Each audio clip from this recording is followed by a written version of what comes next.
Bonjour à tous et à toutes, c'est Paul Dame pour vous présenter aujourd'hui un nouveau sapin en sucette. Rien de nouveau en fait, c'est toujours la même chose. Néanmoins, je me suis dit aujourd'hui, peut-être que ça existe déjà, puisque nous avons les microscopes qui utilisent des ondes. Ouais, enfin, de l'énergie lumineuse plutôt. Enfin bref, et des colorants, donc des chromatographes et j'en passe. Néanmoins, peut-être serait-il intéressant de chercher à déterminer ce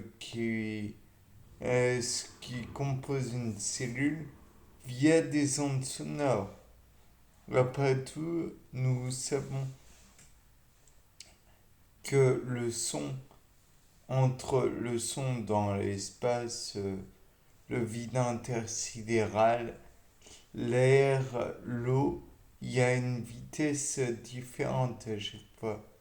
Donc, il serait peut-être intéressant de considérer le son comme une éventuelle source de d'informations et donc permettre avec du son de pouvoir déterminer le contenu d'une cellule. Peut-être que le son pourrait permettre par exemple comme la vitesse de sédimentation de déterminer la, l'origine eucaryote ou procaryote d'un ribosome par exemple, ou de déterminer la séquence de l'ADN en, comment dire, en adénine, en base à adénine ou base à guanine et j'en passe.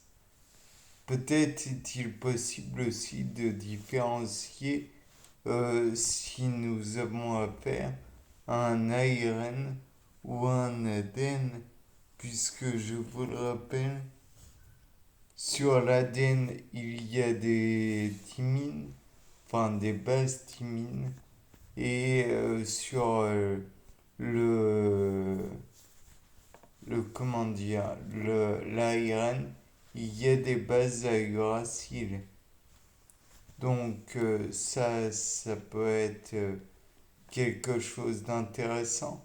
Mais on pourrait aussi éventuellement déterminer la séquence de d'une chaîne polypeptidique, voire même carrément déterminer la conformation d'une protéine, la conformation spatiale j'entends, son, son enroulement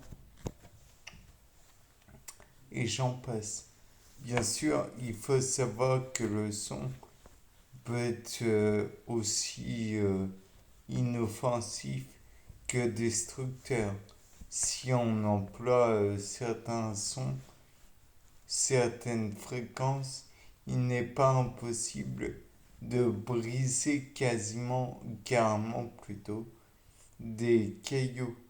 Donc peut-être aussi que pour briser des cailloux sanguins, plutôt que de faire des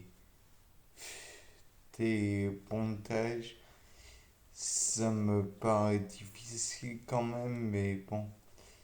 Voire même en soumettant le cerveau à des ondes sonores, peut-être pourrait-on éviter les AVC.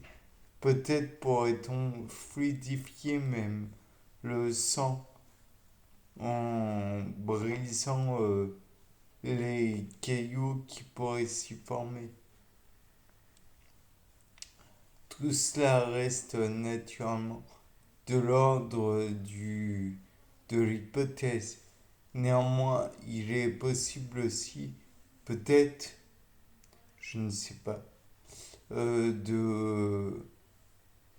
comment dire, de briser des fécalomes et ainsi empêcher des occlusions intestinales de se produire.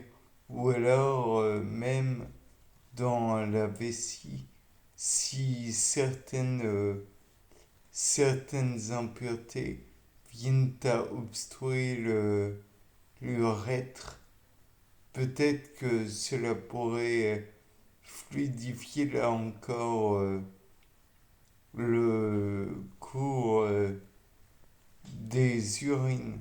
Ou alors peut-être que comme les bactéries sont des cellules, peut-être aurait-elle une fréquence qui serait insupportable pour elle et finirait par les tuer.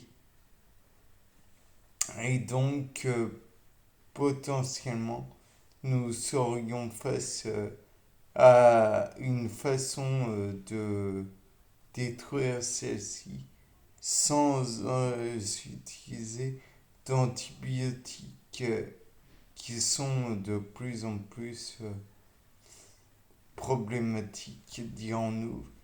Ou alors pourrait-on détruire des virus ou même détruire d'autres parasites auxquels je ne fais pas référence ici, mais qui seraient par exemple des vers solitaires, Ténia saginata ou Ténia solium, comme vous le savez sûrement.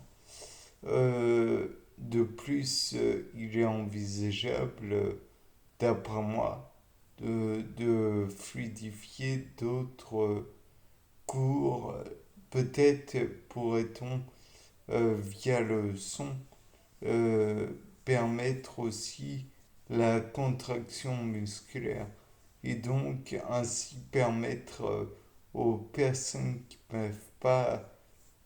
ne peuvent pas se délester les intestins de d'aller à la selle sans problème. Tout ça reste de l'ordre de l'hypothèse, bien sûr, comme je l'ai déjà dit précédemment.